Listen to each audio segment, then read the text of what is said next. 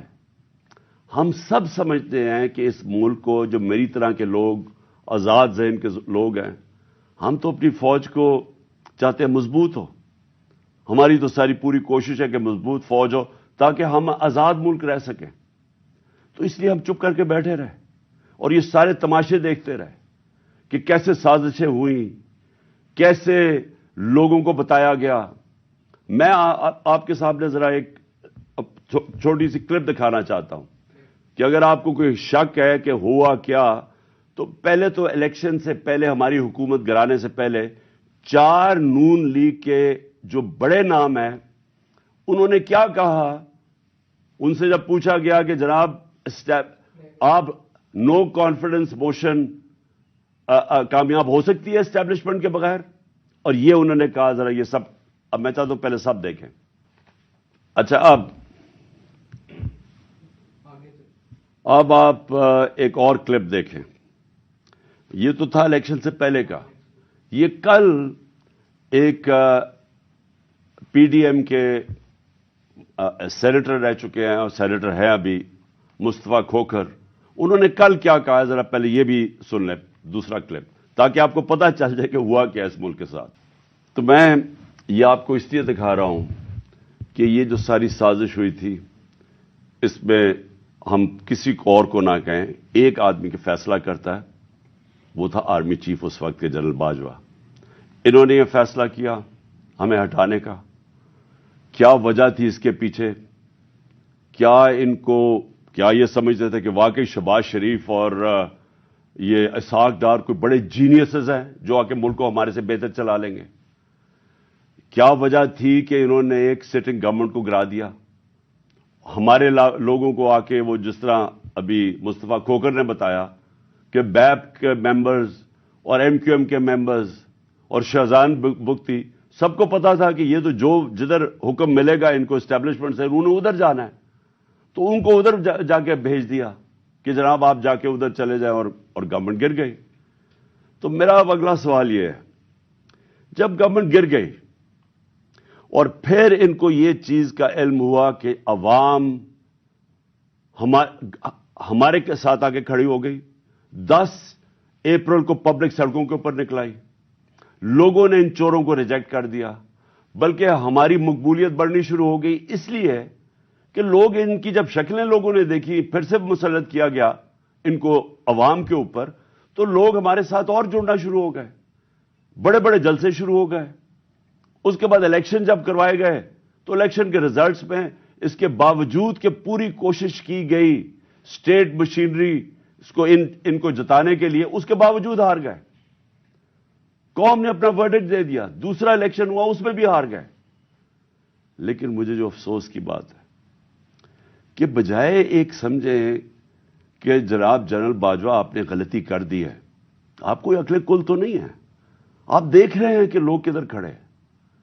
انہوں نے ہمارے اوپر جو ظلم کیا ہے، جس طرح ہمارے اوپر ظلم کیا گیا، میں آپ کو یقین دلاتا ہوں کہ جنرل مشرف کے مارشل لاء میں اپوزیشن میں تھا، مجھے انہوں نے جیل میں ڈالا.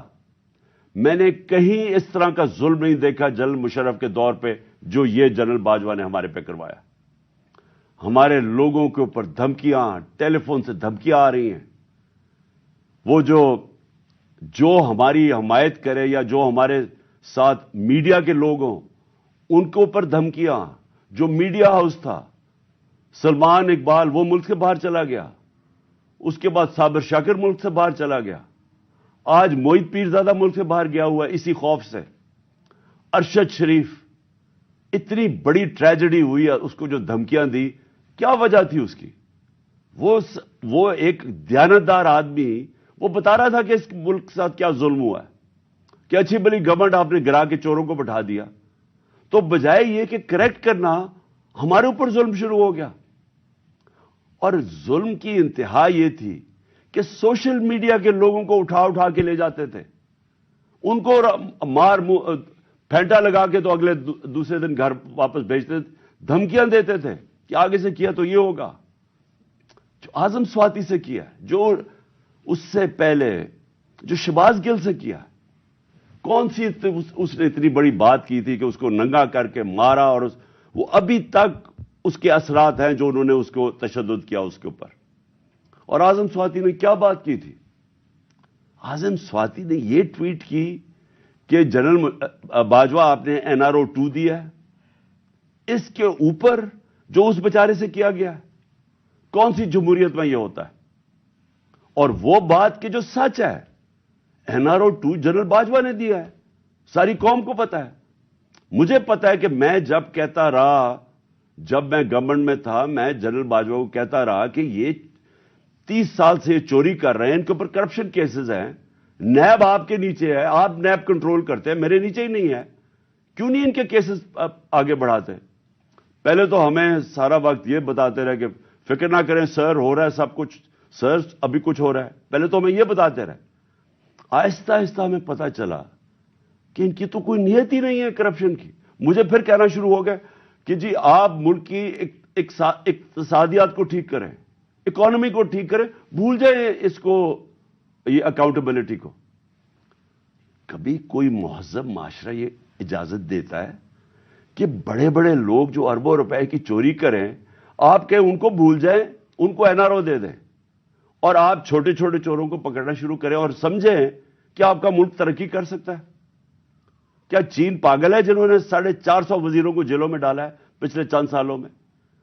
کیا جو پریزیڈنٹ شی جن پنگ ہے اس کو اسٹیٹسمین مانا جاتا ہے، اس نے وہ کام کر دیے جو دنیا میں کسی نے کیا ہی نہیں ہے؟ 70 کروڑ لوگوں کو اس نے غربت سے نکالا ہے چائنا میں پچھلے 30 سالوں میں۔ وہ اس کا کیا ضرورت پڑی ہے کہ جو کرپٹ منسٹر ان کو پکڑے، ان کا احتساب کرے؟ کیونکہ کوئی معاشرہ بھی کامیاب نہیں ہو سکتا جب تک رول آف لا نہیں ہوتا، جب تک انصاف نہیں ہوتا، جب تک آپ بڑے بڑے لوگوں کو، جو اصل تو نقصان ملک کو بڑے چور کرتے ہیں، آپ ان کو پکڑ نہیں رہے، اور آپ کہہ رہے ہیں کہ جی نیچے سے یہ بیچارے چھوٹے چھوٹے لوگوں، پٹواریوں کو پکڑتے رہے۔ اور یہ ہمارے سامنے ہوا، شہباز شریف کو بچایا گیا، اس کو اوپر اوپن اینڈ شٹ کیس تھا، اس کا 16 ارب روپے کا یہ جو FI کا کیس تھا، اس پہ تو کوئی شک ہی نہیں تھا۔ اور اس کا جو بیٹا باہر بھاگ گیا، سلمان شہباز واپس آیا ہے، وہ کیوں باہر بھاگا تھا؟ جیسے ہی FIA نے اس سے سوال پوچھا کہ جناب بتائیے مقصود چپڑاسی اور نوکروں کے پاس اربوں روپے کدھر سے آئے ہیں، وہ ایک دم ملک سے باہر بھاگ گیا، اور اس کو ان ساروں کو واپس لایا جا رہا ہے۔ کیا ہوا؟ اس میں کوئی شک ہے کہ NRO 2 دے کے اس سارے ملک کا ایک جنرل مشرف نے نقصان کرایا تھا NRO 1 کا؟ اس ملک نے بھاری قیمت ادا کی اس کی، 4 گنا زیادہ ہمارا قرضہ چڑھایا انہوں نے 10 سالوں میں لوٹ مار کر کے۔ اب پھر جب ان کے اوپر کیسز تھے، 1100 ارب روپے کے کیسز ہیں، وہ انہوں نے پھر ان کو NRO 2 دلوا دیا۔ تو کون تھا اس کا ذمہ دار؟ کس نے یہ کیا تھا؟ جنرل باجوہ نے کیا تھا۔ میں آپ کو چیزیں اس کی طرف دکھانا چاہتا ہوں کہ کیسے قانون انہوں نے بنایا جس میں بچے لوگ، جس میں ہر کسی کو بچایا گیا۔ انہوں نے جناب نیب لا کی سیکشن 4 میں امینڈمنٹ کی، اس کے اندر یہ فیصلہ، اس کے اندر کون بچتے ہیں؟ راجہ پرویز اشرف بچ جاتے ہیں، اور شاید خاقان عباسی بچ جاتے ہیں۔ پھر انہوں نے ایک اور کیا، بے نامی دار کی ڈیفینیشن سیکشن 5E، اس میں مریم نواز پاک ہو کے نکلائی ساری چوری سے۔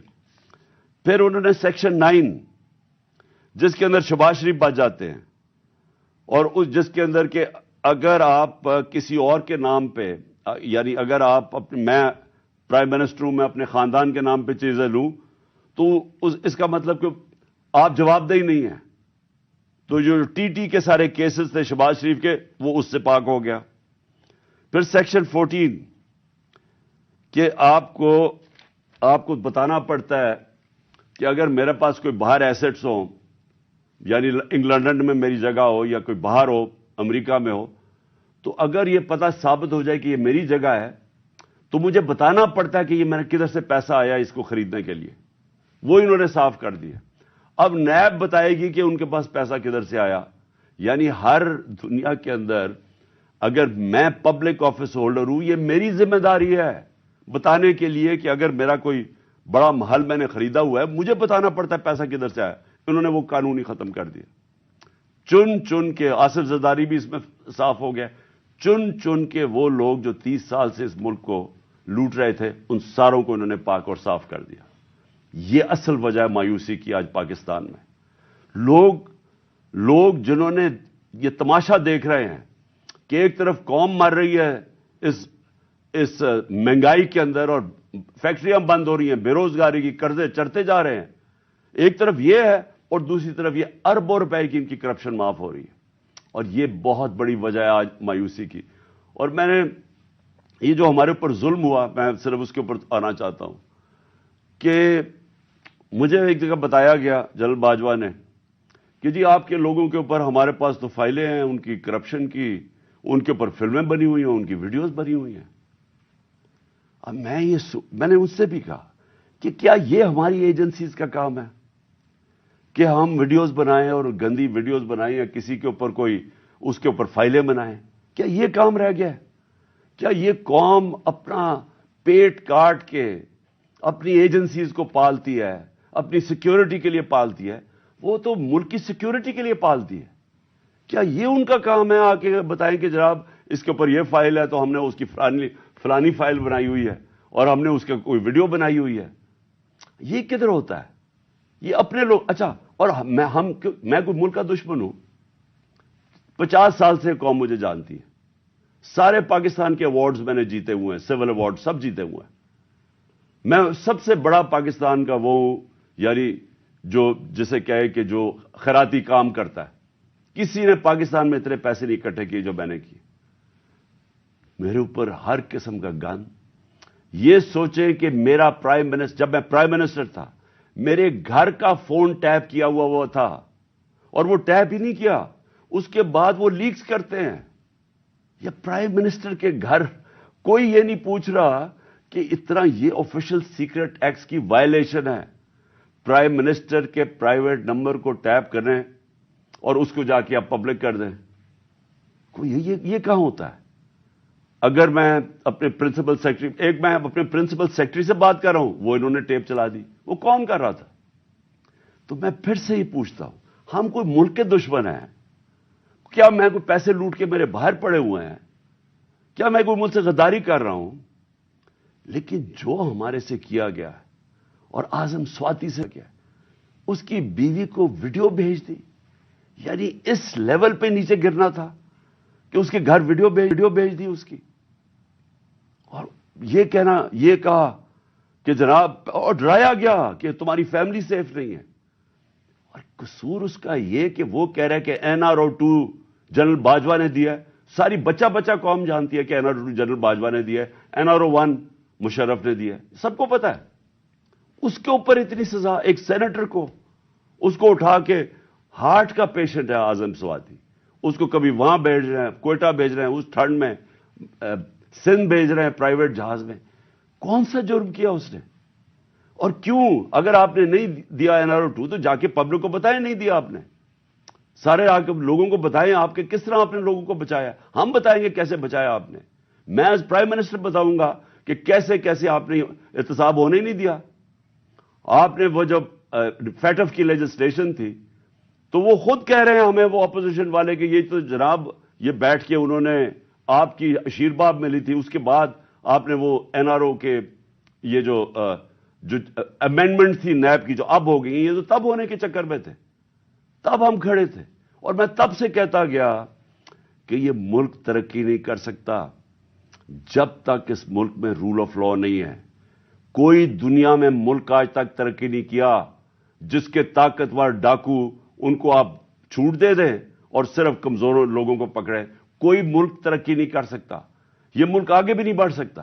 میں آخر میں اب بات بھی کرتا ہوں کہ انشاءاللہ اللہ نے موقع دیا تو ہم اب کیا پلان بنائیں گے اس ملک کو اس دلدل سے نکالنے کا جو انہوں نے پھنسایا ہوا ہے ہمیں۔ اب میں جو اگلی بات کرنا چاہتا ہوں وہ یہ کہ ہم نے آپس میں مشاورت کی۔ میں نے پہلے کوشش کی کہ ہماری جو مارچ ہے، آزادی مارچ، حقیقی آزادی کی مارچ، ہماری کوشش یہ تھی کہ ہم ان کو گورنمنٹ کو بتائیں کہ اس وقت قوم کدھر کھڑی ہے۔ لاکھوں لوگ سڑکوں کے اوپر نکلے ہمارے ساتھ آزادی مارچ پہ، اور سب ایک ہی چیز چاہ رہے ہیں، الیکشن۔ آج اوپینین پول ہے کہ 70% پاکستانی، سروے کے مطابق 70% پاکستانی کہہ رہے ہیں الیکشن کرواؤ۔ ہم نے آزادی مارچ بھی یہی کی۔ ہم نے گورنمنٹ کو کہ ایک آئین کے اندر رہ کے ہم نے ان کو پریشر ڈالنے کی کوشش کی کہ دیکھیں یہ عوام ادھر کھڑی ہوئی ہے اور آپ صرف کہ جی ہمارے کرپشن کے کیسز معاف ہو جائے یا نواز شریف کو پاک کر دیں اور پھر وہ کوئی نیلسن منڈیلا پاکستان آ جائے اور اس کے لیے ملک ڈوبتا جائے، لیکن آپ کو صرف ایک ہی کرپشن کا پڑا ہوا تھا۔ میں صرف ایک آپ کو چاہتا ہوں کہ کلپ ضرور دیکھیں۔ یہ جس دن 2 دن پہلے، یعنی میں آفس سے گیا 9 اپریل کو، یہ 8 اپریل کو، اس پچھلی اپریل کو میں نے یہ کلپ ریکارڈ عوام سے خطاب کیا تھا۔ میں صرف چاہتا ہوں یہ آپ دیکھ لیں کہ یہ نہیں کہ مجھے نہیں پتا تھا کہ کیا ہوگا یا یہ جو ہوا ہے یہ ہمیں پتا نہیں تھا، یہ ہونا تھا۔ اور اس کے اوپر میں نے 2 دن پہلے اقتدار چھوڑنے سے پہلے یہ ذرا کلپ ذرا دیکھ لیں۔ یہ سارا یہ جھمپٹا اکٹھا ہو جائے گا اور صرف ایک مسئلہ ہو، کسی طرح بس پاور مل جائے تاکہ پھر سے پہلے جو NRO 1 بنا تھا ان کو ساروں نے، انہوں نے مل کے جو چوری کی، جنرل مشرف نے انہوں NRO دے دیا، اب یہ NRO 2 ہوگا۔ ان کا مقصد صرف یہ ہے کہ وہاں اسمبلی پہ آئے۔ سب سے پہلا یہ کام میں آج آپ کو کہہ رہا ہوں، انہوں نے نیب کو ختم کرنا ہے، انہوں نے اپنے کرپشن کیسز ختم کرنے۔ اس وقت حالات یہ ہے کہ یہ جو سارے ضمانت کے اوپر ہیں، ڈر کس چیز کا، ان کے سارے کیسز آنے لگے سامنے، تو وہ جلدی جلدی ہٹانا چاہتے تھے کہ کسی طرح یہ اپنے کیسز سے نکل جائے۔ اب یہ سارا یہ جھمپٹا اکٹھا ہو جائے گا اور صرف ایک مسئلہ ہو، کسی طرح بس پاور مل جائے تاکہ پھر سے پہلے جو NRO 1 ملا تھا ان کو ساروں نے، انہوں نے مل کے جو چوری کی، جنرل مشرف نے انہوں NRO دے دیا، اب یہ NRO 2 ہوگا۔ ان کا مقصد صرف یہ ہے کہ وہاں اسمبلی پہ آئے۔ سب سے پہلا یہ کام میں آج آپ کو کہہ رہا ہوں، انہوں نے نیب کو ختم کرنا ہے، انہوں نے اپنے کرپشن کیسز ختم کرنے۔ اس وقت حالات یہ ہے کہ یہ جو سارے ضمانت کے اوپر ہیں، ڈر کس چیز کا، ان کے سارے کیسز آنے لگے سامنے، تو وہ جلدی جلدی ہٹانا چاہتے تھے کہ کسی طرح یہ اپنے کیسز سے نکل جائے۔ اب یہ سارا یہ جھمپٹا اکٹھا ہو جائے گا اور صرف ایک مسئلہ ہو، کسی طرح بس پاور مل جائے تاکہ پھر سے پہلے جو NRO 1 بنا تھا ان کو ساروں نے، انہوں نے مل کے جو چوری کی، جنرل مشرف نے انہوں NRO دے دیا، اب یہ NRO 2 ہوگا۔ ان کا مقصد صرف یہ ہے کہ وہاں اسمبلی پہ آئے۔ سب سے پہلا یہ کام میں آج آپ کو کہہ رہا ہوں، انہوں نے نیب کو ختم کرنا ہے، انہوں نے اپنے کرپشن کیسز ختم کرنے۔ اس وقت حالات یہ ہے کہ یہ جو سارے ضمانت کے اوپر ہیں، ڈر کس چیز کا، ان کے سارے کیسز آنے لگے سامنے، تو وہ جلدی جی تو میں یہ صرف آپ کو اس لیے دکھا رہا تھا کہ ہمیں سب پتا تھا یہ کیا ہو رہا ہے۔ مجھے یہ سازش کا پوری طرح پتا تھا، مجھے میرے ہٹنے سے 1 سال پہلے کا اندازہ ہو گیا تھا کہ یہ شہباز شریف کو تیار کیا جا رہا ہے لانے کے لیے، اس کے باوجود کہ اس کے پاس 16 ارب روپے اس کے اور اس کے بچوں کے اوپر FIA کے کیس تھے اور 8 ارب روپے کے نیب کے کیس تھے۔ تو مجھے یہ سارا پتا تھا یہ ہو رہا ہے، اور مجھے افسوس کی بات یہ ہے کہ میں جب بھی پوچھتا تھا جنرل باجوہ سے تو ہمیشہ کہتے تھے کہ نہیں، ہم تو کسی صورت ہم ایسا نہیں کر سکتے، ہم تو کنٹینیوٹی چاہتے ہیں۔ تو اس کا نتیجہ کیا ہوا؟ وہ آ گیا، شہباز شریف آ گیا، اور آپ کے سامنے جو ملک کے اب حالات ہیں، آپ سب ساری قوم کے سامنے ہیں۔ میرا پوائنٹ یہ ہے آج کہ میں ابھی اناؤنسمنٹ جو کرنے لگا ہوں، اس سے پہلے میں صرف یہ پوچھنا چاہتا ہوں، کون ہے ذمہ دار اس کا؟ کیا کوئی اس کا جواب دے گا کہ اچھی بلی گورنمنٹ چلتے ہوئے اس کو گرا کے ان چوروں کو اوپر لے آئے؟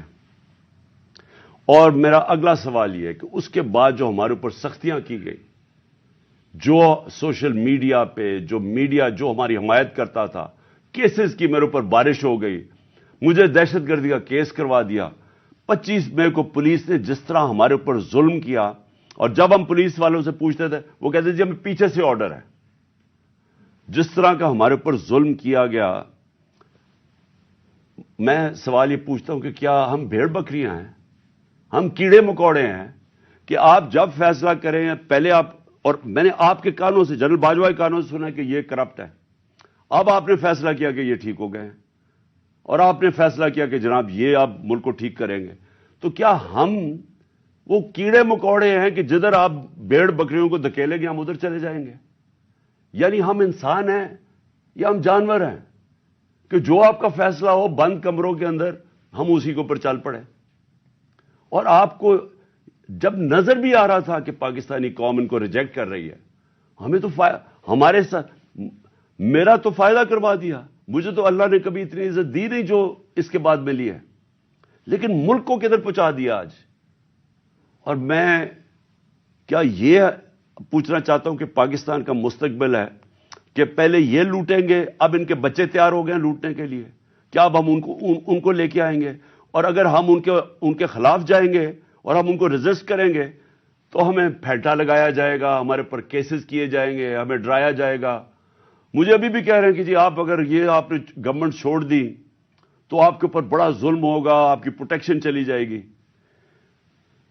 جب میں جا رہا تھا، میں آج اپنی قوم کو بتانا چاہتا ہوں کہ جب میں جا رہا تھا مارچ کے اوپر، سب کو، میرے ارد گرد بھی لوگوں کو پتا ہے، میں نے سب کو کہا تھا کہ اس میں واردات ہوگی، میرے خلاف میری جان کو خطرہ ہے۔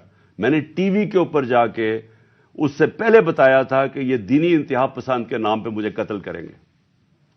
ہر روز جب میں مارچ پہ جاتا تھا اور میں بشرا بیگم کو خدا حافظ کہتا تھا، میں تو ان کو سلام کرتا ہوں کہ ان کو پتا ہوتے ہوئے کہ میری جان خطرے میں تھی، اس کے باوجود وہ مجھے کہتی تھی کہ نہیں جاؤ، یہ جہاد ہے، یہ اللہ کے لیے آپ کام کر رہے ہیں۔ کوئی اپنی زندگی خطرے میں نہیں ڈالتا پیسے کے لیے یا اقتدار کے لیے، کوئی زندگی خطرے میں نہیں ڈالتا۔ جہاد کے لیے جب آپ اللہ کے لیے کام کر رہے ہیں تب آپ پتا ہوتے ہوئے کہ اب زندگی خطرے میں، اس کے باوجود جاتا تھا میں۔ اور میں جیسے ٹھیک ہوں گا انشاءاللہ، جیسی میں چلنے کے قابل ہوں گا میں پھر نکلوں گا باہر، کیونکہ یہ اللہ کا کام ہے۔ اپنی قوم کو حقیقی طور پہ آزاد کرنا یہ اللہ کا حکم ہے ہمیں۔ ظلم اور ناانصافی کے ساتھ سامنے کھڑا ہونا یہ اوپر والے کا حکم ہے، اس کو وہ جہاد کہتا ہے۔ امر بالمعروف پہ چلنا، کہ جب آپ دیکھ رہے ہیں سارے چوروں کا ٹولہ اوپر بیٹھ گیا ہے اور آپ چپ کر کے بیٹھے رہیں بھیڑ بکریوں کی طرح، یہ آپ قرآن کا جو اللہ کا حکم ہے اس کے خلاف جا رہے ہیں۔ تو میرے لیے تو یہ جہاد ہے، تو میں نے تو یہ رکنا نہیں ہے۔ اور میں اپنی ساری قوم کو آج کہہ رہا ہوں، میں نوجوانوں آپ کو کہہ رہا ہوں، یہ کبھی نہ سوچے جو یہ 7.5 لاکھ ہمارے لوگ ملک چھوڑ کے گئے ہیں۔ مجھے افسوس ہے کہ دیکھیں آسان راستہ ہے، میرے لیے کیا آسان زندگی تھی، میں کرکٹ کے بعد کچھ بھی نہ کرتا، تھوڑی سی کرکٹ کے اوپر بات چیت کرتا ہوں، اللہ نے مقام اتنا دیا ہوا ہے میں کروڑ روپیہ کما سکتا ہوں، مجھے تو کچھ کرنے کی ضرورت نہیں تھی۔ لیکن اللہ نے ہمیں کسی مقصد کے لیے پیدا کیا ہے۔ جانور آتے ہیں، بچے پیدا کرتے ہیں، کھا پی کے مر جاتے ہیں، تو انسان بھی اگر اس کو اب سمجھ ہی نہ آئے کہ اللہ نے ہمیں کسی مقصد کے لیے پیدا کیا ہے، تو اس میں جانوروں میں کیا فرق رہ جاتا ہے؟ وہ جب قرآن کی آیت ہے کہ جب انسان فرشتے سے بھی اوپر چلا جاتا ہے لیکن گرتا ہے تو جانور سے بھی نیچے چلا جاتا ہے۔ تو میں اپنی ساری قوم کو کہہ رہا ہوں کہ دیکھیں ہمارے سامنے اب 2 راستے ہیں، ہم ان چوروں کے ٹولوں کو مان لیں تو ہم اپنی تباہی کر رہے ہیں، اس ملک کا کوئی مستقبل نہیں ہے۔ ایک ہی راستہ ہے کہ ہم جدوجہد کریں۔ میں وہاں جب گیا، پنڈی پہنچا، اور میں اس وقت بڑی تکلیف میں تھا، میں یہ بھی آپ کو بتا دوں، کیونکہ مجھے ڈاکٹرز نے کہا تھا ابھی نہیں آپ ٹریول کر سکتے۔ میں گیا اس کے باوجود صرف اپنے لوگوں کو کھڑا کرنے کے لیے کہ دیکھیں یہ پاکستان کے لیے ایک فیصلہ کن وقت ہے، اس کو ضائع نہ ہونے دیں۔ قوم میں بیداری آ گئی ہے، اور میں وہاں 2 میں چیزیں کر سکتا تھا. ہم وہاں دھرنا بھی دے سکتے تھے، لاکھوں لوگ تھے. ہم وہاں اسلام آباد کے اوپر بھی جا سکتے تھے، اتنے لوگ تھے. ہم اسلام آباد میں خون خرابہ ہونا تھا وہاں، اور کئی دفعہ لوگ چاہتے ہیں کہ خون خرابہ ہو، لاشیں گریں، تاکہ وہ جناب ان کی تحریک اور اٹھ جائے. میں یہ نہیں چاہتا تھا. یعنی ساری سٹرگل آئین اور قانون کے بیچ میں ہے. میں کبھی اس سے باہر نہیں نکلا، اور میں نے اس لیے فیصلہ کیا کہ بجائے ہم وہاں جائیں اور توڑ پھوڑ ہو اور تباہی ہو، میں نے فیصلہ یہ کیا کہ ہم جو 2 اسمبلی اب قربان کرتے ہیں اپنی 2 اسمبلیوں کو، ہم قربان کرتے ہیں اپنے ملک کے لیے، اور اس لیے کرتے ہیں کہ ان کو جب 66% پاکستان میں الیکشن ہوگا، جب ہم ان 2 اسمبلیوں سے نکلیں گے، جو میں بھی بتانے لگا ہوں کب نکلیں گے. 66% پاکستان میں الیکشن ہوگا. تو عقل تو یہ کہتی ہے کہ آپ جنرل الیکشن کروا دیں، لیکن میں پھر سے کہتا ہوں یہ خوف زدہ ہیں، الیکشن ہارنے سے ڈرے ہوئے ہیں. ان کا کوئی پاکستان کا مقصد نہیں کہ پاکستان اوپر جا رہا ہے یا نیچے جا رہا ہے. ان کا مقصد ایک ہے، کیسے اپنا چوری کا پیسہ بچانا ہے انہوں نے، اور اس لیے یہ الیکشن نہیں کروائیں گے. اور اسی لیے ہم نے فیصلہ کیا کہ ہم الیکشن کروائیں گے. اور میں نے اپنے سارے وکیلوں سے پوچھ لیا ہے، یہ کوشش بھی کریں گے الیکشن کمیشن کے ذریعے کہ یہ کسی طرح ڈیلے ہو جائے. آئین بالکل اجازت نہیں دیتا 90 دن کے آگے. ہم نے فیصلہ کیا ہے، اور میں بڑا شکر گزار ہوں اپنے دونوں چیف منسٹرز کا کہ انہوں نے بالکل میرے ساتھ چلے ہیں، میرا ساتھ دیا ہے. ہم نے فیصلہ یہ کیا ہے کہ ہم اگلے جمعے کو، آج ہے ہفتہ، اگلے جمعے کو ہم دونوں پختونخوا کی اسمبلی ڈیزالو کر دیں گے اور پنجاب کی اسمبلی ڈیزالو کر دیں گے، اور اس کے بعد ہم الیکشن کی تیاری کریں گے. اور اس کے بعد ہماری جو 100 غالباً 23 سیٹیں ہیں اس وقت نیشنل اسمبلی میں، ہم وہاں جا کے نیشنل اسمبلی میں جا کے اسپیکر کے سامنے ہم وہاں کھڑے ہو کے کہیں گے کہ ہمارے ریزگنیشن ایکسیپٹ کرو. یہ ڈرامے نہ کرو کہ چن کے 8 جو انہوں نے پہلے ہمارے ساتھ کیا تھا، انہوں نے بجائے ہمارے باقی ریزگنیشن ایکسیپٹ کرنے کے، انہوں نے 8 سیٹیں چنی. یہ جو بڑا کرپٹ یعنی مورلی کرپٹ الیکشن کمیشن ہے، اس نے نواز شریف کے ساتھ بیٹھ کے 8 سیٹیں چنی جو ہماری سب سے کمزور سیٹیں تھیں، جن میں بڑی کم مارجن سے ہم جیتے تھے، اور جدھر پی ڈی ایم کا ووٹ دگنا تھا ہمارے سے اس الیکشن کے اندر. اب یہ عوام دیکھیں کدھر آج ایک باشعور عوام ہے، بیداری آئی ہوئی ہے ہماری قوم میں. پتہ ہوتے ہوئے کہ میں نے اسمبلی میں نہیں، میں 8 سیٹوں پہ لڑا، پتہ ہوتے ہوئے کہ میں نے اسمبلی میں نہیں جانا، اس کے باوجود میری قوم نے مجھے سارے 8 کی 8 سیٹوں پہ جتایا، 7 سیٹوں پہ جتایا. اور ایک جو کراچی کے اندر سیٹ تھی، ذرا وہاں دیکھ لے، وہ الیکشن کمیشن کو وہ دھاندلی نہیں نظر آئے گی جس طرح انہوں نے پوری اسٹیٹ مشینری استعمال کی اور ووٹ باہر پھینک دیا جو ہر بار استعمال کرتا ہے. تو ہم نے یہ فیصلہ کر لیا. میں اپنی قوم کو آخر میں صرف یہ کہنا چاہتا ہوں کہ دیکھیں، مایوسی گناہ ہے. آپ مایوس ہو کے گھر بیٹھ جائیں، یا آپ باہر ٹکٹ لے کے کسی اور ملک میں چلے جائیں اور کوئی نوکری مل جائے، یہ میری نظر میں یہ ایک انسان اپنی جو ڈیوٹی ہے معاشرے کو، اس سے بھاگتا ہے. اصل آپ سب کی ڈیوٹی یہ ہے کہ ہم اب کھڑے ہوں اور ہم ان چوروں کا اور اس کرپٹ نظام کا مقابلہ کریں، اور ہم کریں الیکشن کے ذریعے، اور الیکشن کے ذریعے ان کو سبق سکھائیں آئین اور قانون کے بیچ میں رہتے ہوئے. میں نہیں چاہتا کہ یہ سری لنکا جیسا سچویشن ہو کہ لوگ سڑکوں کے اوپر آ جائیں اور توڑ پھوڑ ہو. میں چاہتا ہوں کہ ہم الیکشن کے ذریعے ان کو شکست دیں، اور ان کو ایسی شکست دیں کہ یہ ہمیشہ کے لیے ان چوروں کا نام و نشان یہاں سے چلا جائے.